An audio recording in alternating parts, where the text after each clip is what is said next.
The beginning of the 20th century brought forth drought for most part of India. The land was bone dry. Acres and acres from end to end. Plant life was non-existent except for those that lived in muddy, wet soil of tropical or subtropical tidal waters that was considered to be of no use to the people living nearby. Hopelessness writ large on the face of everyone. The day to come promised no tomorrow. And the fateful day arrived on a bright and sunny Sunday morning of 26 December 2004, just as fishing communities along the coast of Bay of Bengal were getting ready for a family Sunday. A massive earthquake of magnitude 9.0 hit Indonesia, the biggest in 40 years and the fifth strongest since 1900. The quake triggered a tsunami in Southeast Asia and coastal India, causing widespread destruction throughout the region. Dubbed by National Geographic as the deadliest catastrophe in history, the 2004 tsunami shook the earth violently while unleashing series of killer waves that sped across the Indian Ocean at the speed of a jet airliner. By the end of the day, more than 150,000 people were dead or missing. Countless were rendered homeless. Property worth billions was destroyed, while the world remained bowled over by nature's furious revenge on mankind. Most prevalent in the Pacific and relatively rare in the Indian Ocean, the tsunami left a horrific human tragedy in its wake and some lessons on the importance of every creature on earth, particularly the never before focused on the mangroves. Mahatma Gandhi used to remind us that nature provides for everyone's need but not for everybody's greed. The mangrove ecosystem is a wonderful example of this saying, because a unique gift of nature to humankind. It has multiple roles all along the coast where the fresh water enters the sea, where the river and the sea combine. In those estuaries, you find a whole series of mangroves. They do not belong to one species or one genus. It is a collection of plants which can grow with seawater and freshwater combination and provide for sustainable fisheries, provide medicine, provide fuel, food, and above all, it acts as a shield against the fury of coastal storms, including the tsunami of December 26, 2004. So I think the mangrove ecosystem is a unique one, but as Gandhiji said, human greed and human ignorance or human desire to have some short-term benefit, sacrificing the long-term ecological security of coastal areas, has led to a considerable degradation of mangrove forests. Traditionally, people have used mangroves for the benefit of the local community's fuel needs for cooking, heating and construction of houses. But the growing population led to an increasing non-sustainable abuse of the resources. In most parts of coastal India, mangrove forests were uprooted to give way to setting up of fish and prawn farms. An alternative source of wealth in the mangroves is the exploitation of the fish, mollusk and crustaceans that abound the mangrove areas. The exploitation and the value of aquatic products from mangrove ecosystems are of great significance today. Use of mangroves as natural sewage treatment plants have been considered. Mangroves trap sediments and so it contributes to land building, preventing erosion and excessive shifting of coastlines. A relatively recent commercial use of mangroves is for recreation and tourism. Thousands of mangroves all over the world were cut down to give way to commercial establishments that promised to take their clients close to nature. According to the US-based Earth Island Institute's Mangrove Action Project, mangrove forests once covered 3/4 of the coastlines of tropical and subtropical countries, but only half of that area remains intact today. Little do these people know that the amount earned by exploiting this biosphere reserve designed to protect the entire community or nation in times of calamity is insignificant compared to the number of lives and cost of properties that could be taken away or damaged if a tragedy strikes and the people are caught in the middle without any protection or buckler. The mangroves are extremely important in forming an effective barrier against any type of wave, said John Pernetta, Project Director for the United Nations Environment Programme. It takes the energy out of the wave, so while the forest itself will be trashed, it will protect the infrastructure behind it. The Indian Ocean tsunami highlighted the life-saving benefits of mangrove forests along the coastlines.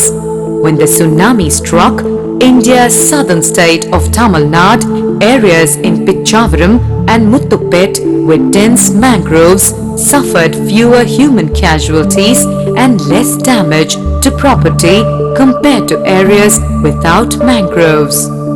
Fortunately, India has still some of the richest mangrove forests, including the Sundarbans and the Bittarakanika region of Orissa, which has the second largest genetic variability in the world. The first is Baimaru in Papua New Guinea, the second is Bittarakanika. So we are gifted with this unique heritage, and I am glad coastal communities themselves, both fishermen and farmers, have started realizing the importance of mangroves to their own income and work security as a result of tsunami, providing them some shield, some relief like a speed breaker, and also they have found in Orissa during the super cyclone a few years ago, the people saw the benefit of the mangrove shield. So I am happy a calamity has resulted in an opportunity for creating an awareness of the importance of conservation and sustainable management and use of the mangrove ecosystem. Farmers and fisherfolk saved from the devastating tsunami narrate their experiences on witnessing how the killer waves killed their friends, lashed their boats, and ruined their properties. Thankful to what was seemingly insignificant to them before that fateful day, these people tell their tales on how these bunch of plants growing on the wet, muddy sand and water have been their rescuers during the deadly tsunami. Tsunami ஏற்பட்ட போது மிகப்பெரிய அழிவை ஏற்படுத்தினுச்சு இந்த tsunami. ஆனால் எங்கள் பகுதி மட்டும் பாதிப்புங்கிறது ரொம்ப குறைவுன்னு சொல்லலாம். இப்போ வந்து காடு இல்லாத பகுதி. During tsunami, other areas were severely affected, but our villages were not affected. Tsunami easily entered into the lands where there was no forest, but it couldn't enter into our villages much because of these thick mangroves. The mangrove roots are known as a dense shrub which acted as a protection wall against tsunami. அதனால வந்து பார்த்தோம்னாக்க பெரிய அளவில் எங்களுடைய அழிவுலேருந்து நாங்கள் தப்பிக்க முடிஞ்சது, எங்களோட உயிர்களை பாதுகாக்க முடிஞ்சது. அதே நேரத்தில் பாதிப்புங்கிறது குறைவான அளவு தான். These mangroves really saved our lives and saved our village. We are all very happy.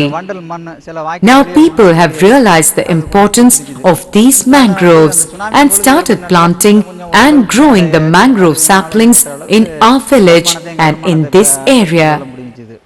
Realizing the importance of protecting the mangroves and the help and support it gives them for their daily living, fish and agricultural farmers at Maravakkadu village now swear on giving their lives for its protection in the same way as mangroves protected them against the giant waves.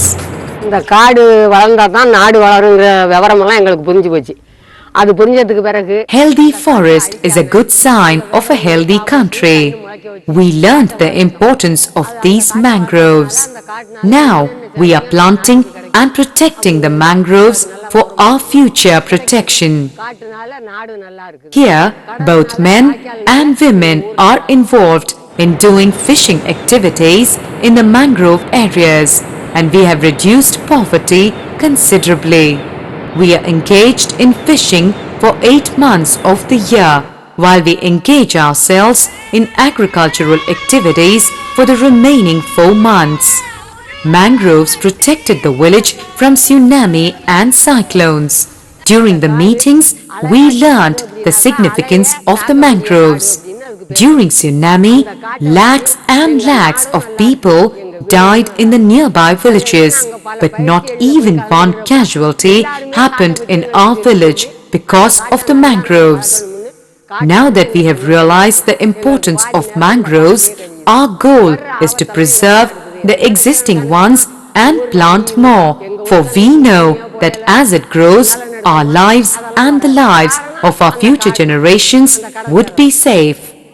In the areas, coastal areas where mangrove shield has been lost or no other alternative shield like casuarina or other kinds of bioshields, the sea water went far inside and affected the farmland, so that not only fishermen but farmers were also affected. The sea water inundation certainly killed the rice crop and also made the soil saline. Now farmers were naturally agitated because most of the concentration was on the fisher community, and the problems of farmers were not as clearly understood. நாங்கள் வந்து tsunami புயல் போன்ற நேரத்தில் அந்த ஆலயத்து காடு எங்களுக்கு பெரிய பெருதவியாக இருந்துகிட்டு இருக்கு. Now we came to realize the importance of the mangroves. During tsunami, mangroves also protected our agricultural fields. Some areas of our village were severely affected by tsunami, where mangroves were not present. After realizing that the mangroves act as a shield, we started planting trees on the bunds of our agricultural fields. Bund plantation acts as a barrier against disasters, provides fodder and firewood for fuel purposes. During agricultural off-seasons, we are engaged in fishing activities in the mangrove areas. Mangroves serve not only as the main source of livelihood for the village people, but also act as a protector from natural disasters. Fortunately, yes, an interdisciplinary team of eminent soil scientists, we had organized a traveling workshop, and they came out with very important recommendations, and including the one that much of the salt will be washed out if during the northeast monsoon very heavy rains come. So we suggested don't spend too much money on gypsum and other kinds of amendments, because there is a possibility with heavy rain, the natural washing away, leaching away of salt. This really happened along the Tamil Nadu coast. But the other major blessing of this seawater inundation was the identification of native strains, local strains of paddy like Kundali.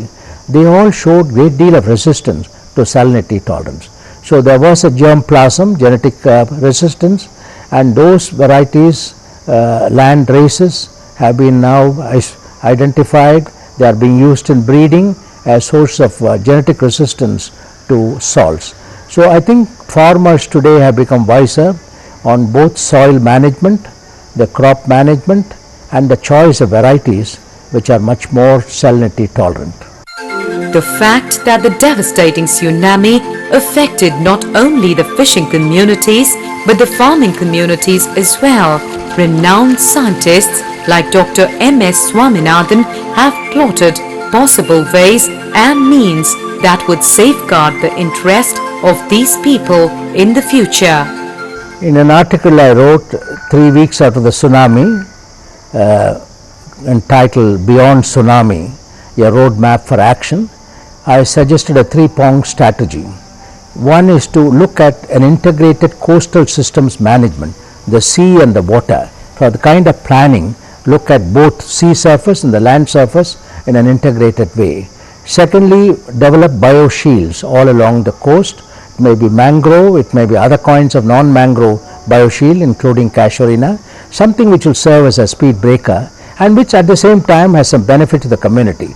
Thirdly, we empower the people with advanced information on impending disasters and also how to manage the disasters when they come, and above all create communities which are always prepared both for good and for bad, and not taken by surprise if some disaster strikes them. Tsunami came and conquered the people, but not the hope of a new tomorrow. The fishing and farming communities of the affected towns and villages may still be crawling back to normalcy, but with the knowledge and experience that nature, if taken care of properly, can and will save them from its own fury. They will soon march ahead to a new beginning with a smile on their face, hope in their hearts, and the inconspicuous Savior by their side.